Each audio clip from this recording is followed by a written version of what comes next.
Chapter 27 Washington Diplomacy. President Harrison had been a soldier and as president was a little disposed to fight. His attitude gave some of his friends concern. He was opposed to arbitrating the Bering Sea question when Lord Salisbury, at the dictation of Canada, had to repudiate the Blaine Agreement for its settlement, and was disposed to proceed to extreme measures. But calmer counsels prevailed. He was determined also to uphold the Force Bill against the South. When the quarrel arose with Chile, there was a time when it seemed almost impossible to keep the President from taking action which would have resulted in war. He had great personal provocation because the Chilean authorities had been most indiscreet in their statements in regard to his action.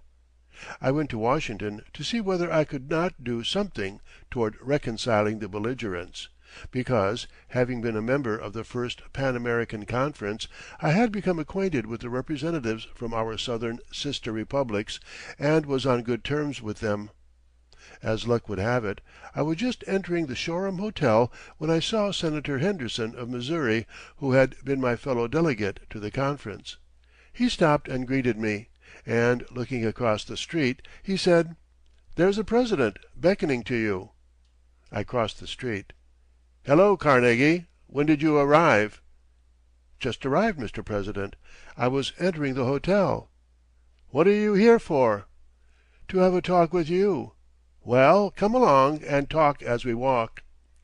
The President took my arm and we promenaded the streets of Washington in the dusk for more than an hour, during which time the discussion was lively.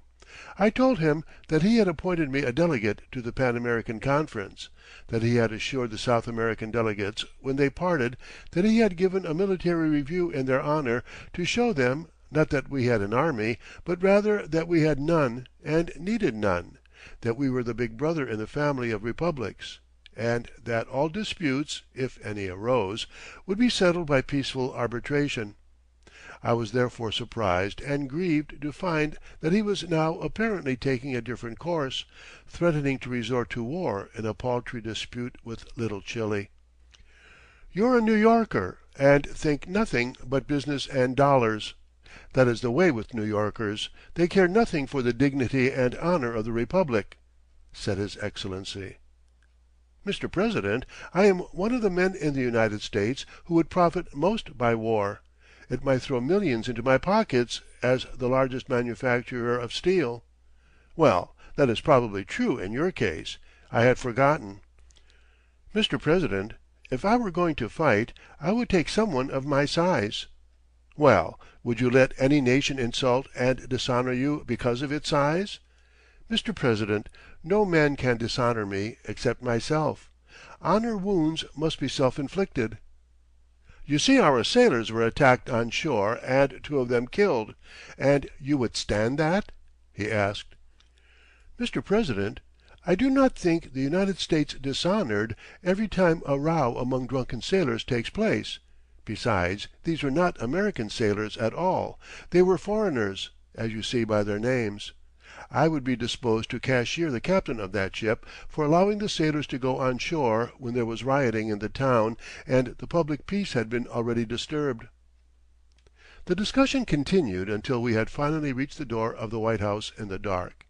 The President told me he had an engagement to dine out that night, but invited me to dine with him the next evening, when, as he said, there would be only the family and we could talk.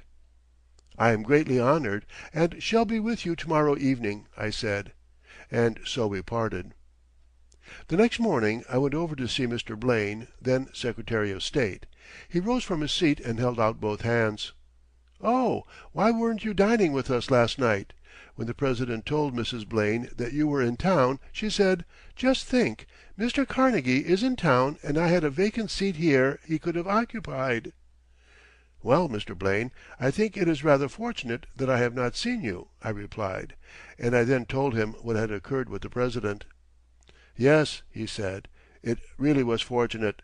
The President might have thought you and I were in collusion."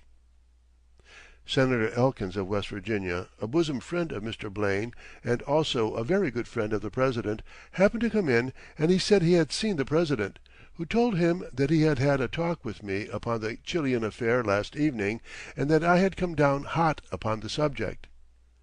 "Well, Mr. President," said Senator Elkins, "it is not probable that Mr. Carnegie would speak as plainly to you as he would to me. He feels very keenly, but he would naturally be somewhat reserved in talking to you." The President replied, "I didn't see the slightest indication of reserve, I assure you." The matter was adjusted, thanks to the peace policy characteristic of Mr. Blaine. More than once he kept the United States out of foreign trouble, as I personally knew. The reputation that he had of being an aggressive American really enabled that great man to make concessions which, made by another, might not have been readily accepted by the people. I had a long and friendly talk with the President that evening at dinner, but he was not looking at all well. I ventured to say to him he needed a rest.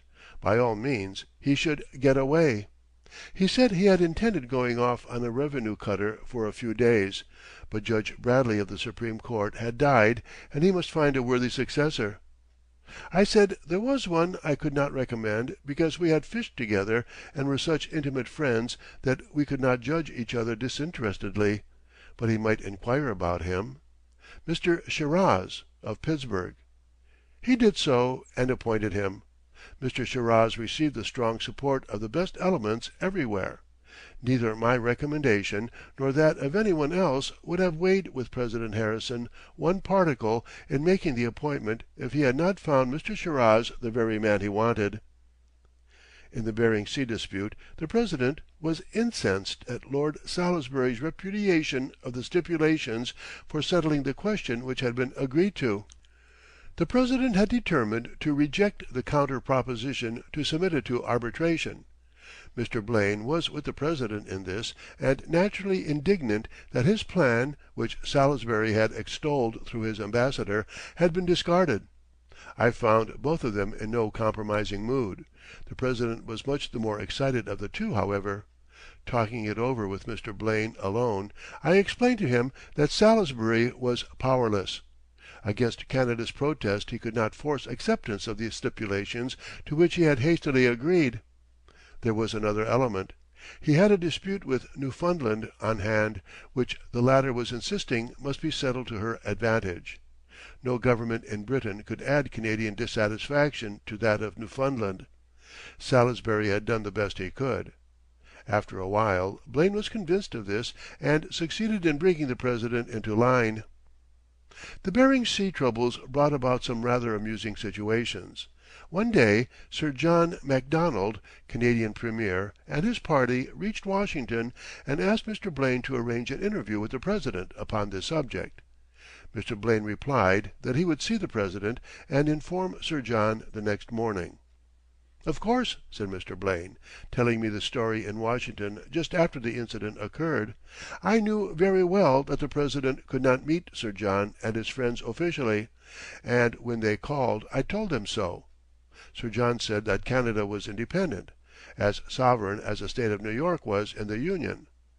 Mr. Blaine replied he was afraid that if he ever obtained an interview as Premier of Canada with the State authorities of New York, he would soon hear something on the subject from Washington, and so would the New York State authorities. It was because the President and Mr. Blaine were convinced that the British government at home could not fulfill the stipulations agreed upon that they accepted Salisbury's proposal for arbitration, believing he had done his best. That was a very sore disappointment to Mr. Blaine. He had suggested that Britain and America should each place two small vessels on Bering Sea with equal rights to board or arrest fishing vessels under either flag, in fact, a joint police force. To give Salisbury due credit, he cabled the British Ambassador, Sir Julian Pauncefote, to congratulate Mr. Blaine upon his brilliant suggestion. It would have given equal rights to each, and under either or both flags for the first time in history. A just and brotherly compact. Sir Julian had shown this cable to Mr. Blaine. I mention this here to suggest that able and willing statesmen anxious to cooperate are sometimes unable to do so. Mr. Blaine was indeed a great statesman, a man of wide views, sound judgment, and always for peace. Upon war with Chile, upon the Force Bill, and the Bering Sea question he was calm, wise, and peace pursuing. Especially was he favorable to drawing closer and closer to our own English-speaking race. For France he had gratitude unbounded for the part she had played in our Revolutionary War, but this did not cause him to lose his head. One night at dinner in London, Mr. Blaine was at close quarters for a moment. The Clayton-Bulwer Treaty came up. A leading statesman present said that the impression they had was that Mr. Blaine had always been inimical to the mother country. Mr. Blaine disclaimed this, and justly so, as far as I knew his sentiments. His correspondence upon the Clayton-Bulwer Treaty was instanced.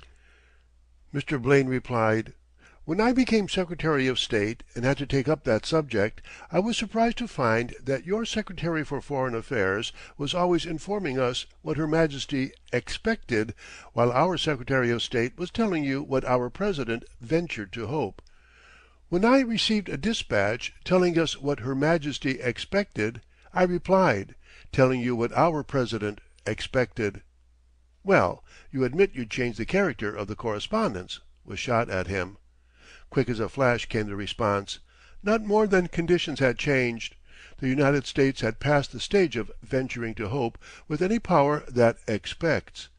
I only followed your example, and should ever Her Majesty venture to hope, the President will always be found doing the same.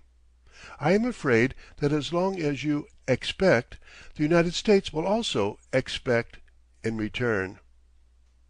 One night there was a dinner where Mr. Joseph Chamberlain and Sir Charles Tennant, president of the Scotland Steel Company, were guests.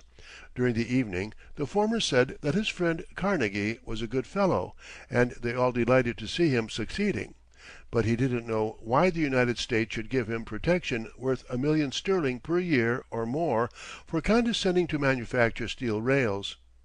"Well," said Mr. Blaine, "we don't look at it in that light.